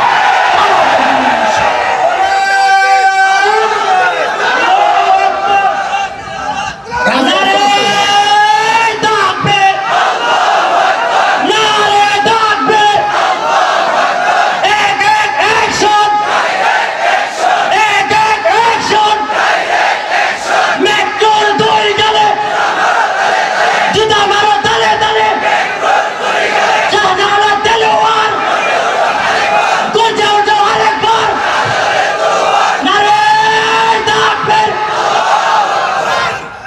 সংক্ষেপ করে দিব, কারণ হচ্ছে যদিও আমার ছোট ভাই, বড়রা দায়িত্ব দিয়েছেন দেখে রাখার জন্যে, মারার জন্যে, নিজেও বলে ভাই না পিটাইলে তো আমি সোজা হব না। তা আলহামদুলিল্লাহ চেষ্টা করতেছি আমাদের সাথে রেখে সুন্নতের ফেরিওয়ালা বানাইতে, যেন সুন্নত বিতরণ করে বেড়াইতে পারে। দোয়া করবেন আপনারা ইনশাআল্লাহ, ইনশাআল্লাহ বলেন, দোয়া করবেন না ইনশাআল্লাহ? ইনশাআল্লাহ। ওই গজল গান গায়ে আপনাদেরকে আনন্দ দিত, বুঝে নাই। বড়দের সোহবত আর স্নেহের মমতার হাত মাথায় পড়ছে তো বুঝছে আমি যা করছি আগে ওইটা ঠিক হয় নাই। ওই সব পোষায় নেওয়ার জন্য এখন মানুষের দুয়ারে দুয়ারে ইচ্ছা করে যায়, দাওয়াত না দিলেও যায়, যায় সুন্নতের আলোচনা করে আসে। আল্লাহ কবুল করেন না। আমি মুহতারাম হাজরিন, এই জন্য আমি লম্বা করবো না। আমি 2 পয়েন্টে সরাসরি ঢুকে যেতে চাই, মাঝখানে বহু কিছু বাদ দিয়েছি, আমি জানি কি বাদ দিয়েছি। রাখেন, আমার নবীর বরকত শোনাই একটু, তারপরে সৌন্দর্য শোনাই শেষ করবো। এর মধ্যে আমার 2 পয়েন্ট আলোচনা হয়ে যাবে। ফাও আলোচনা করবো না মনে করছো, হুদাই চকলেট খাওয়াবো না, ইঞ্জেকশন ছাড়া কোনো চকলেট নাই, মনে রাখো। আমার নবী যখন দুনিয়ায় আসলেন, আরে বরকত আর বরকত। হযরত আমেনা বলেন, আমি যখন জমজমের পাড় থেকে চলে যাই, মক্কার মেয়েরা কাকুতি মিনতি করা শুরু করে, এ আমেনা তুমি যাইও না, তুমি গেলে সাথে সাথে জমজমের পানি নিচে চলে যায়, তুমি থাকলে কাছে পানি উপরে উঠে যায়, আমাদের পানি উঠাইতে সুবিধা। হযরত হালিমাতুস সাদিয়া তায়েফ থেকে দুর্বল বাহনে করে করে স্বামীকে সহ মক্কার দিকে রওনা, সবার পেছনে পড়ে গেছে, বাহন দুর্বল। মক্কা আইসা দেখে ধরি ঘরের ছেলেগুলা সব বন্টন হয়ে গেছে, কারণ মাল বেশি পাবে, কোনো বাচ্চা বাকি নাই, সব বাচ্চা বন্টন করা শেষ।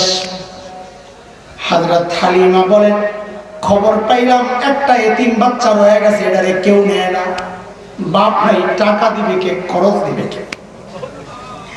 আমি যা স্বামীকে বললাম, খালি হাতে যাওয়ার চেয়ে ওই এতিম বাচ্চাটাকে সাথে নিয়ে নেন।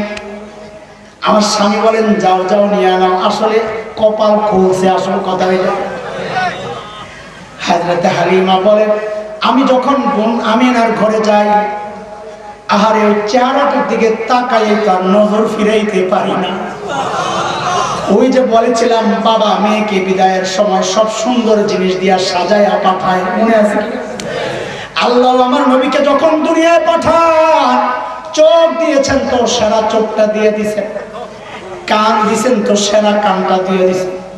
আরে শুধু কি তাই, ঘাম দিছেন তো সেরা ঘামটা দিয়ে দিছেন। আমার আর তোমার ঘামের গন্ধে আশেপাশে কেউ থাকতে পারে না। আর হযরত রাসূল করিম সাল্লাল্লাহু আলাইহি ওয়াসাল্লামের ঘাম সাহাবায়ে কেরাম বোতলের মধ্যে জমা করতেন। হযরত আনাসের মা বলেন, আমি বোতলের শিশির মধ্যে নবীর ঘাম জমায়া রাখছি কেন? কোনো বিয়ার প্রোগ্রাম হইলে একটু দিয়ে দিতাম, ঘরে লাগায়া দিলে গোটা ঘরটা সুঘ্রাণে সুঘ্রাণে একদম পুরা মৌ মৌ করতো। হযরত হালিমা বলেন, চেহারার দিকে তাকায় আর চোখ ফিরাইতে পারি না। আহারে মালিককে সুন্দর করে আমার এই কুরাইশি বাবাকে বানাইছেন। বলে তাড়াতাড়ি যায় বুকে জড়াইয়া নিস। বলে বুকটার সাথে লাগানোর সাথে সাথে মনে হইল বাচ্চাটা মনে আঠার মতো আমার বুকের সাথে লেগে গেছে, আর সরাইতে পারি না।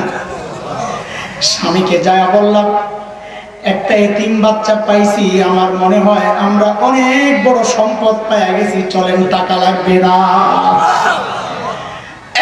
আমি কিন্তু আমার দ্বিতীয় পয়েন্টে ঢুকতেছি, খেয়াল করো। হযরত হালিমা বলেন, আমি যখন বাহনের মধ্যে যাই, আমার বাচ্চাকে কোলে নিয়ে কলিজার টুকরাকে বুকে নিয়ে যখন বসলাম, আমার সামনে আমার স্বামী উঠে বসলেন। বলে যেই না আমার স্বামী বসছেন, অমনি বাহনটা ধাপ করে বসে বসছে, গুতা দিয়ে লড়ে সরে উঠে ওঠে। হযরত হালিমা বলেন, আমার মনে মনে একটু সন্দেহ লাগছে, আগের থেকেই তো বুঝতেছিলাম এটা জেনতেন বাচ্চা না, এটা বড় দামি বাচ্চা। আমি আমার স্বামীকে বললাম, দেখে একটু নাইমা দাঁড়ান। বলে যেই না আমার স্বামী নেমে দাঁড়ালো, অমনি দুর্বল বাহনটা লাফ দিয়া দাঁড়ায় গেল। বলে লাফের নমুনায় আমি বুঝলাম এখানে গন্ডগোল আছে কিছু একটা। আমার স্বামীকে বললাম দেখি আবার আইসা বসেন তো। আমার স্বামী আবার আইসা যেই না বাহনের মধ্যে বসছে অমনি বাহনটা ধপ করে বসে বসছে। হযরত হালিমা বলেন আমি যা বুঝার বুঝে গেছি, আমি যেই বাচ্চাকে বুকে নিয়ে আছি এই বাচ্চা জেনতেন বাচ্চা না। আমার স্বামীকে বললাম দেখি তো আপনি সামনে না বইসা এই বাচ্চার দিকে পিঠ দিয়া না বইসা যায় আমার পিছনে যায় বসেন তো দেখি।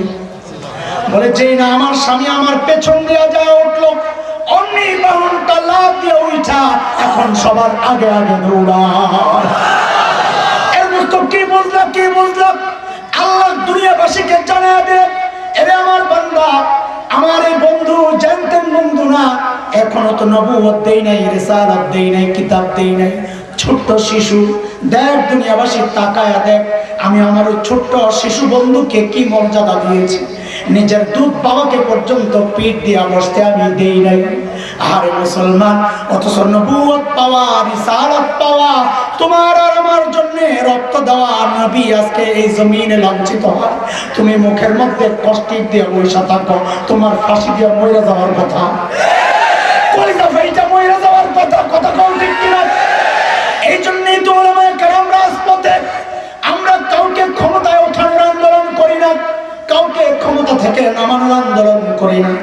ইমানদার কওমি ওলামাদের আন্দোলনের একটাই টার্গেট, যাই করো রে ভাই। আমি নিজেও বলি, আমি হাসান জামিলকে ধইরা নাও নায়া পায়ের আঙ্গুলগুলা থেকে নিয়া টুকরা টুকরা করা শুরু করো, মাথা পর্যন্ত টুকরা টুকরা করো, তাও তোমাদের হাতে পায়ে ধরি আমার নবীরে একটা গালি দিও না। কলিজায় মানো না, কলিজায় মানো না। কথা কও ঠিক কিনা? এই জন্য আমরা কারো রক্তচক্ষুকে ভয় পাই না, কারো হুমকি ধমকিকে ভয় পাই না। আমাদের আন্দোলনের আওয়াজ একটাই, আল্লাহর নবীর সাথে যারা বেয়াদবি করবে তাদের অন্য কোনো শাস্তিও আমরা মানতে চাই না, শুনতে চাই না।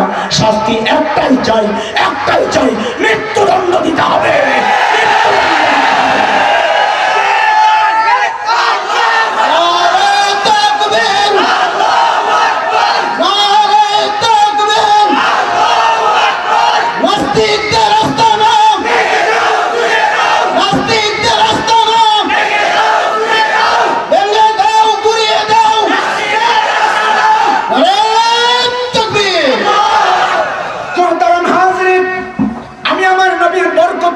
শোনাচ্ছিলাম হযরতে হালিমা বলেন আমরা যখন তায়েফের দিকে রওনা দিছি, দেখি আমাদের বাহন সবার বাহনকে পিছনে ফালায়া ফালায়া আগে আগে চলে যায়।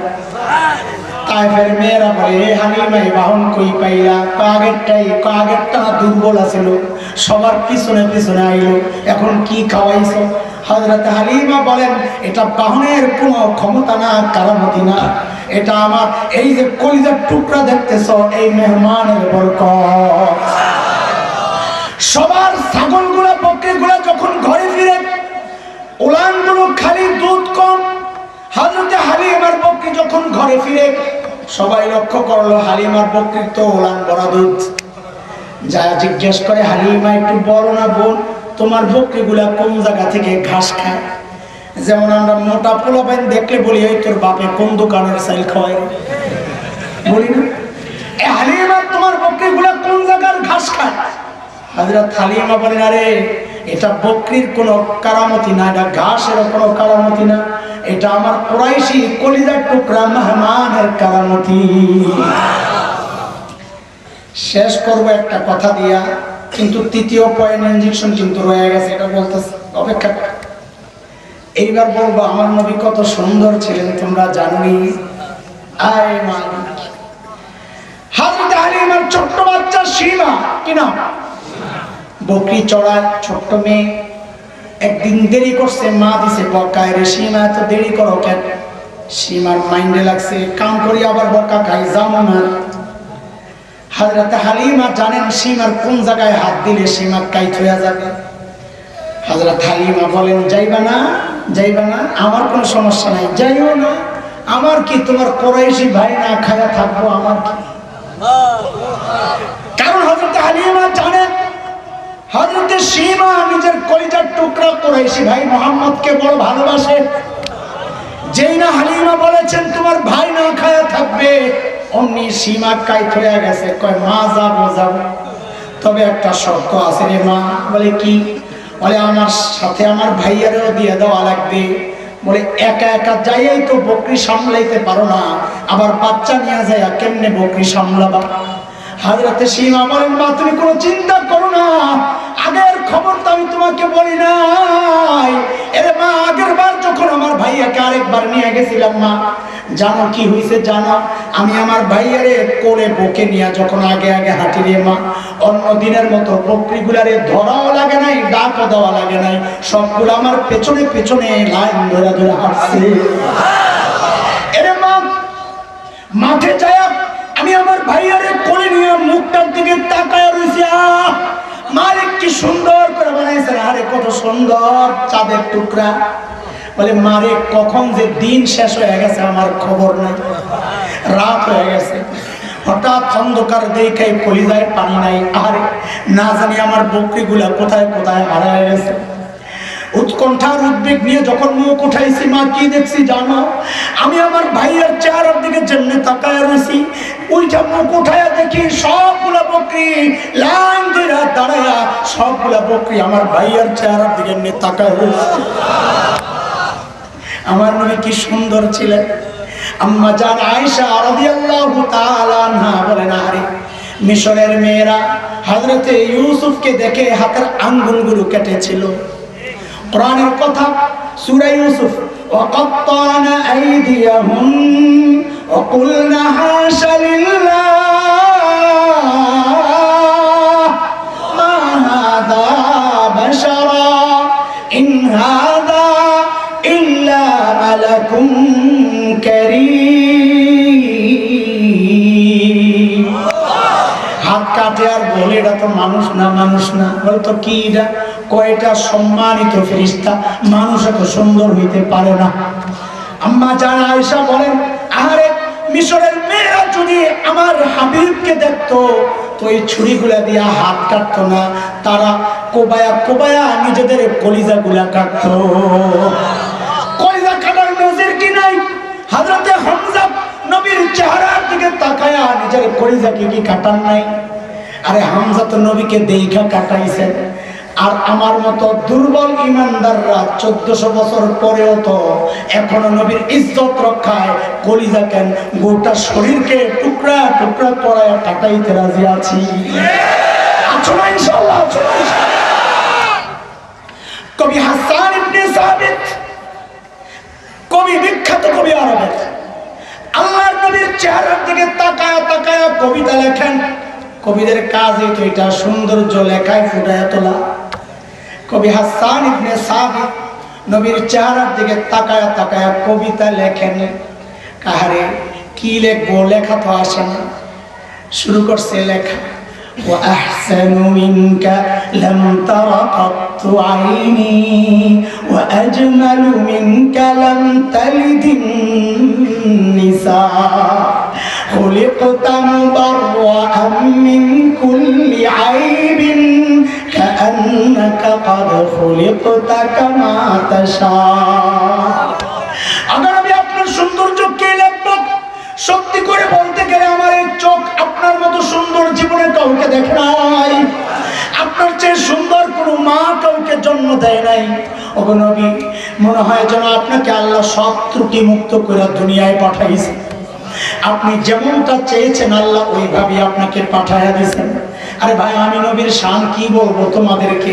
আমার ভাইয়ের আলোচনার সূত্রেরটাই না আজকে এই পর্যন্ত আসছি।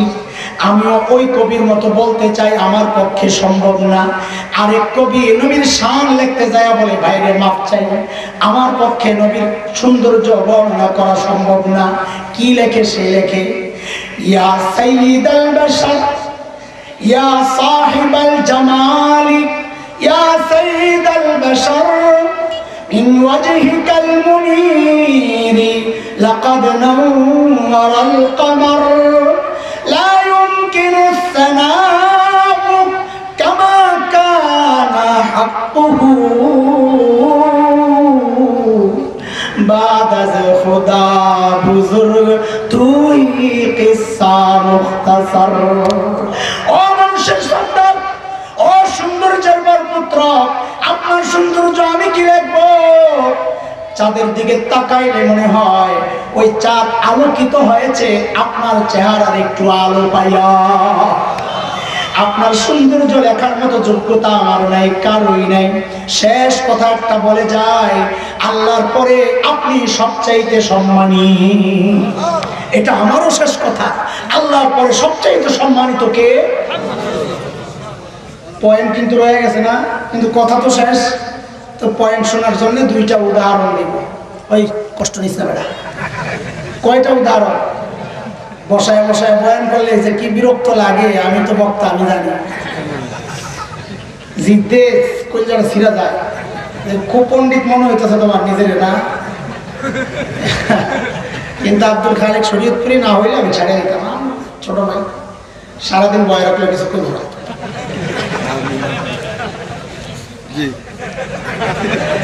জোরেও তো কইব, ভিতরে যদি বড় থাকে তো তাই মুনাফিক। আমরা চাই মুমিন থাকুক, ভিতরে যেটা মুখে ওইটা। হ্যাঁ মুমিন, তুমি মুমিন। দুইটা উদাহরণ দিব বুঝানোর জন্য, ভাই বোঝানোর চেষ্টা করতেছি।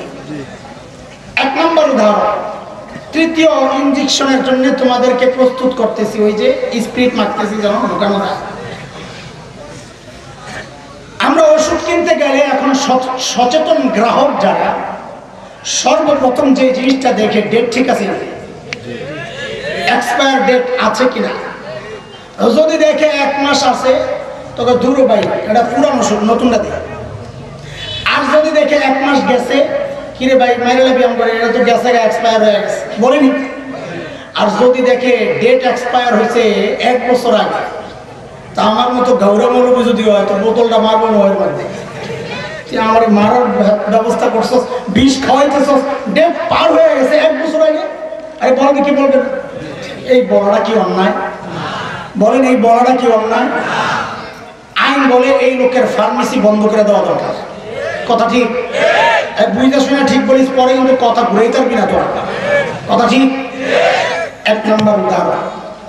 2 নম্বর উদাহরণ, বরযাত্রা চলছে, যাইতে একটু দেরি হয়ে গেছে, বক্তা যেমন দেরি হয়, তো বক্তা করে তো না খাওয়া ওড়ায় দেয় পাবলিক দেরি হইলে। এটা তো মনে রাখে, আমারও না খাওয়াই উঠেছে। এটা নগদ শাস্তি, দেরি করলি কেন? আল্লাহ, কত কাহিনীতে যেমন লাগে রে ভাই এই ময়দানে আসা। তো বরযাত্রা গেছে, হ্যাঁ তো আর বক্তা না, হ্যাঁ তো ওই বাড়িতে সম্বন্ধ করবো, আর খাতির করণ লাগবে। আমগরে তোর খাতির না করলে কি আছে, আরেক বক্তারে দাওয়া দিব। তো মায়ের বাপ কই দেরি হয়ে গেছে, খানার টাইম যায়, আগে খায়ালো, এরপরে আগ্রহ, এরপরে বিয়া। বলেন তো বিয়ার আগে খাওয়ান দিছে, জামাইয়ের সামনে বিশাল ডিশ দেয়নি আপনাকে, স্পেশাল যত খাবার আছে সব এই প্লেটে না।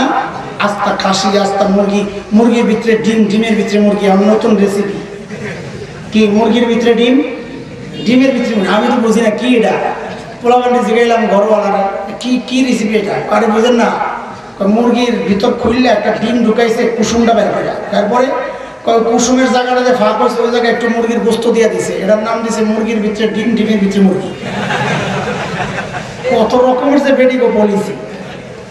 তো মুরগির ভিতরে ডিম, ডিমের ভিতরে মুরগি, আস্তা খাসি টাসি, কাবাব টাবাব, শিক কাবাব, জালি কাবাব, বড়ি কাবাব, যা আছে সব দিয়ে সাজাইছে।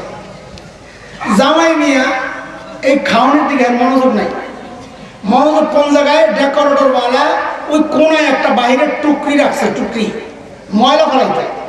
তো মানুষের টেবিলের উচ্ছিষ্ট যেগুলো আছে, হাড্ডি গুড্ডি, ওই ছোট ছোট পোলাপাইন খাইছে, নাকের শ্রেষ্ঠা এই ময়লা টয়লা লাগছে, আঠালো হয়েছে, পোলাউডি লেবু চিপ্পা চিপ্পা রসটা খাইয়া সিল্কা ফালাইছে, ওই সিল্কাগুলি ওগুলোই তো ফালায় টুকরিতে, নাকি কর। জামাই বাবু চাই ওই টুকরির দিকে, হঠাৎ করে লাভ দিয়ে উঠছে, উইঠা গেছে টুকরির কাছে, যায় জোর আসন দিয়া খুব জামাইয়ের মতনই বইছে, ওই হাড্ডি একটা লইছে, লইয়া ওই পোলাও ময়লা লাগা পোলাও মুখে দিছে একটু, রান তো গোস্ত তো নাই, হাড্ডিটার এই চাপা, আর লেবুর তো রস নাই, সিলকাটার এই চাপা। দূরের থেকে শ্বশুর দেখছে এই দৃশ্য, হায় খোদা এটা কেনা। এখন বলেন তো এই জামাইয়ের কাছে মাইয়া দিবনি? যদি দেয় শ্বশুর সুস্থ না পাগল? এটা ঠিক আছে তো? আচ্ছা ওইটা বাদ দেন। এই জামাইটা সুস্থ না পাগল এটা বল। এই পোলা সুস্থ না পাগল এটা সবার বলা লাগবে। আমি এক দুইজনের মুখ থেকে শুনতে চাই না। বুঝা থাকলে বলো, বুঝা বইল পরে কোনটি কথা বলে তাই না তোরা। এই জামাই সুস্থ না পাগল? আবার এই জামাই সুস্থ না পাগল? তিনবার এই জামাই সুস্থ না পাগল? শুধু সাক্ষী। এরা কি বলছে? সাক্ষী। তাইলে এই জায়গায় পাগলের অভাব নাই। কেন? কেন? 1 বছর আগে ডেট এক্সপায়ার হয়ে গেলে ওই ওষুধ তুমি খাও না, অথচ খ্রিস্টান ধর্মের ডেট এক্সপায়ার হয়ে গেছে 2000 বছর আগে। তোমার সামনে মুহাম্মদুর রাসূলুল্লাহর মতো এত বড় নিয়ামতের ঢালি আল্লাহ সাজাইছে, ওই নিয়ামত বাদ দিয়া তুমি যাও ইহুদি নাসারার মতো তোমার সূরত বানাইতে। তুমি আস্তে একটা পাগল। কথা বলে না আমি নবীকে মানি, আমি সুস্থ। তোর মাথায় তো বলে না, তোর চুল তো খ্রিস্টানের মতো চুল। বলে আমি নবীকে মহব্বত করি, আমি সুস্থ। বলে তোর মুখ তো কয় না, তুই তো দাঁড়িয়ে সাইচা হিন্দুর মতো মুখ বানাইছ। বলে না আমি নবী মুহাম্মদকে মহব্বত করি। কর তোর বউয়ের শাড়ি তো এই কথা কয় না, তোর বউয়ের শাড়ি তো তুই পড়াইছ হিন্দি সিরিয়ালের সিনেমা দেখা, ওইটা দেখা দেখা তোর মায়ের বিয়ার প্রোগ্রাম সাজাস। লজ্জা করা দরকার, নিজেকে মুসলমান দান কর।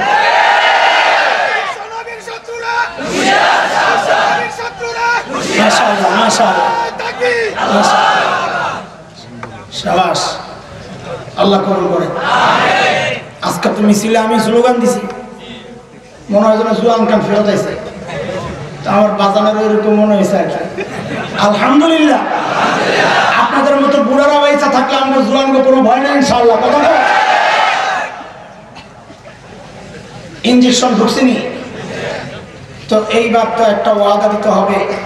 যেহেতু কইছো না সুস্থ না পাগল, আমরা সুস্থ না পাগল? আমরা পাগল। সুস্থ হওয়া দরকার, ইনজেকশন দরকার। তো ওই যে তোমার সামনে প্লেট খানা, ওডি না খাই এখান থেকে মাত্র একটা টুকরা গোস্ত খাও, তাও ইজ্জতটা বাঁচে। কয় টুকরা? আরে কথা বাস না। আমি তোরে বেশি খাইতে কই নাই, সবটা খাইতে কই নাই। এখন সময় কম, আমার বাইরে বসায়া দেবো, একটা টুকরা গোস্ত খাবিনি তোরা? আরে কথা কও, খাবিনি? যদি না খাস তুই আস্তে একটা পাগল। তাড়াতাড়ি দেন, একটা টুকরা দেন। তাইলে আল্লাহর হস্তে আমারে ওয়াদা দেওয়া লাগবে, নবীর এই কলিজায় দাগ দিবা না। একটা টুকরা মাত্র খাইতে বসছি। কয়টা? সব সুন্নতের কথা আলোচনা করি নাই, একটা সুন্নত। এই দাড়ি কেন কাটো? আমার জিজ্ঞাসা, তুমি কেন কাটো? আমাকে জবাব দেওয়া লাগবে। কাকে দেখা কাটো? কোন নবীরে দেখছো? সাহাবীদেরকে দেখছো? ইমামদেরকে দেখছো? আল্লাহ ওয়ালা বুজুর্গদেরকে দেখছো? তো কেন কাটো? স্মার্ট সাজার জন্য না? আরে গাধা, মানব ইতিহাসের সবচেয়ে স্মার্ট পুরুষের নাম হচ্ছে মুহাম্মদুর রাসূলুল্লাহ সাল্লাল্লাহু আলাইহি ওয়াসাল্লাম। নবী এত সুন্দর ছিলেন, দাড়ি কাইটা না রাইখা? কথা বলেন, কাইটা না রাইখা? নবী যদি দাড়ি রাইখা সবচাইতে সুন্দর হইতে পারে, তুমি কেমনে মনে করো যে আমি কাইটা সুন্দর? আসলে তুমি চক্রান্তের জালে ফেসে গেছো। কিসের চক্রান্ত? শয়তানের চক্রান্ত। কারণ শয়তান আল্লাহকে চ্যালেঞ্জ করেছে, আল্লাহ আমি আপনার বান্দার সৃষ্টির পরিবর্তন আনবো। وَلَأُضِلَّنَّهُمْ وَلَأُمَنِّيَنَّهُمْ وَلَآمُرَنَّهُمْ فَلَيُبَتِّكُنَّ آذَانَ الْأَنْعَامِ وَلَآمُرَنَّهُمْ فَلَيُغَيِّرُنَّ خَلْقَ اللَّهِ। সৃষ্টির পরিবর্তন মানে কি?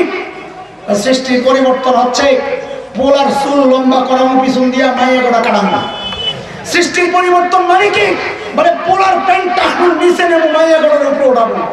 উল্টা উল্টা দেখছেন নি? বলে সৃষ্টির পরিবর্তন মানে কি? বলে মাইয়ার কান্দে থেকে মাথা থেকে ওড়না সরানো, ওই ওড়না জুয়ান পোলাপানের কান্দে জড়াই দেবো। বলে সৃষ্টির পরিবর্তন মানে কি? বলে পোলার দাড়ি ডিরে কাড়াইয়া চেহারারে মাইয়ার মতো বানাইয়া দেবে। একটা উদাহরণ দিলে শেষ বুঝবো আমার শেষ কথা। এক পিচ্ছি চিৎকার করে করে কাঁদতেছে, তো এক বড় দাড়িওয়ালা হুজুর গেছে দৌড়ে কোল নেওয়ার জন্য। যেই না কোল নিতে গেছে পিচ্ছি দিছে আরো জোরে চিৎকার, পাশে দাড়ি ছাড়া একটু দৌড়ে গেছে কোল লইতে, যেই না কোল লইছে পোলায় কান্না থামায় গেছে। ওই বেটা হুজুর দেখতে না, যেই না নিজের কোলে গেছে বাচ্চা কান্না থামাইছে, কয় হুজুর দেখলেন তো জঙ্গি করে পোলা পাইনো ভয় পায়। তো হুজুর তো চালাক কম না, তোমরা তো মনে করো আমরা দুনিয়ার কিচ্ছু বুঝি না। হুজুর আস্তে করে মাইরা দিছে, আমারে দেখে ভয় পাইছে আর তোমার দেখে কান্না থামাইছে, তুমি এটা মনে করো না, বরং তোমার কাছে যায় কান্না থামছে কারণ তোমার আম্মা মনে করছে।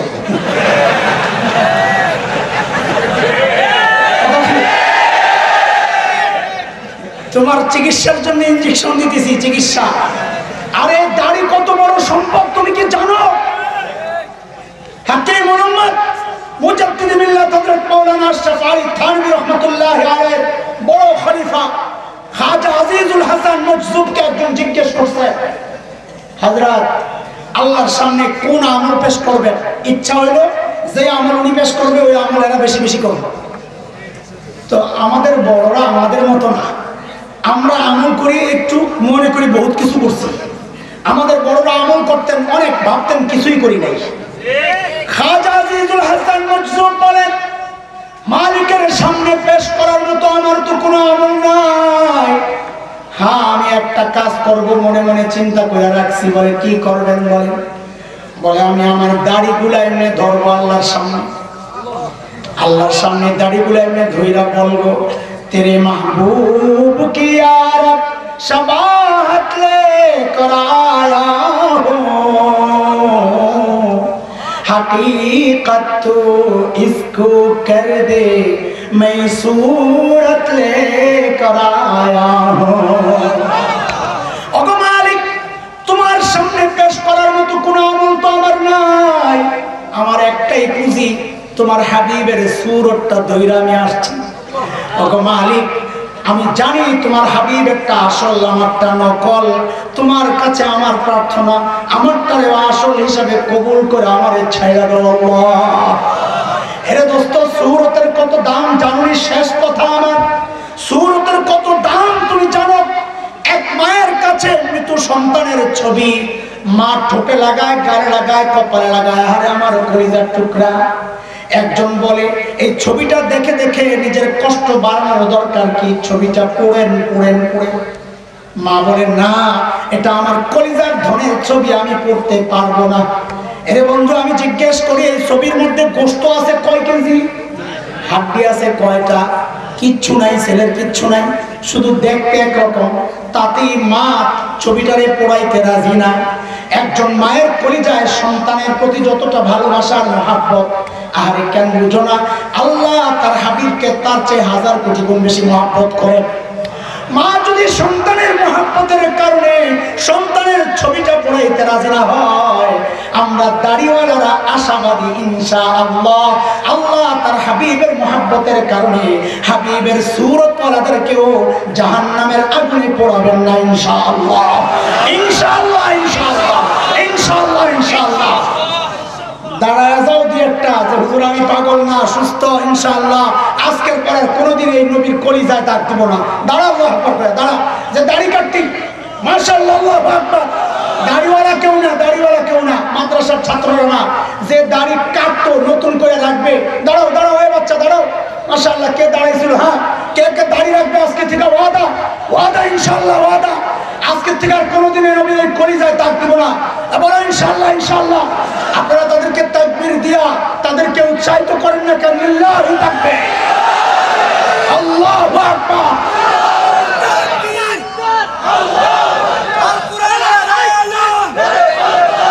বাস বাস,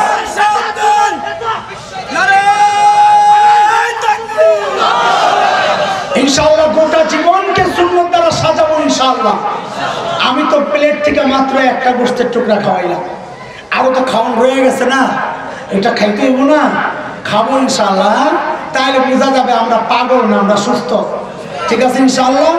ও যে এইবার আসেন, বলছিলাম আমার ভাইয়ের কথা দিয়ে এই কথা শেষ করতেছি। আমার ভাই সালামের সুন্নতের আলোচনা করতেছিলেন, মনে আছে? মুফতি ওয়াজেদ সাহেব সালামের সুন্নতের আলোচনা করতেছিলেন, ওই সুন্নত দিয়ে আমার কথা শেষ করলাম। আমার ভাইকে দিয়ে দে, তিনিও কিছু সুন্নতের কথাবার্তা বলুক, তারপর মজমা শেষ করে যাবেন, ওঠাউঠি করবেন না ইনশাআল্লাহ।